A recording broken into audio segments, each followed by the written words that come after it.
বাংলাদেশের ইতিহাসে আরেকটি গভীর শোকাবহ দিন হলো 21শে জুলাই। ঢাকা উত্তরা এলাকায় এক মর্মান্তিক বিমান বিধ্বস্তে দুর্ঘটনা ঘটেছে, যা পুরো জাতিকে নাড়া দিয়ে গেছে।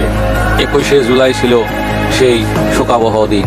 এই দিনে সকালবেলায় মাইলস্টোন কলেজের পাশে একটি যুদ্ধবিমান ট্রেনিং চলাকালীন সময়ে হঠাৎ যান্ত্রিক ত্রুটির কারণে নিয়ন্ত্রণ হারিয়ে বিমানটি মাইলস্টোন কলেজে বিধ্বস্ত হয়।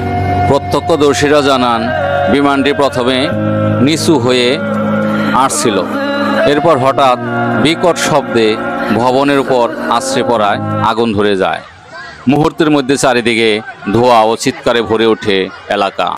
আগুনে পুড়ে যাওয়া মানুষগুলো কাবাব হয়ে যায় এবং ধ্বংসস্তূপে চাপা পড়ে অনেকের প্রাণহানি ঘটে। এই হৃদয় বিদারক দুর্ঘটনা পুরো জাতিকে করেছে স্তব্ধ। একটি সম্ভাবনার প্রজন্মের স্বপ্ন এভাবে শেষ হয়ে যাবে কেউ কল্পনাও করতে পারেনি। এটি শুধুমাত্র একটি বিমান দুর্ঘটনা নয়, এটি একটি হৃদয় বিদারক ঘটনা, যা আমাদের নিরাপত্তা ব্যবস্থা, ট্রেনিং প্রক্রিয়া এবং জনবহুল এলাকায় এমন মহড়া চালানোর যৌক্তিকতা নিয়ে প্রশ্ন চলে আসছে সমাজে।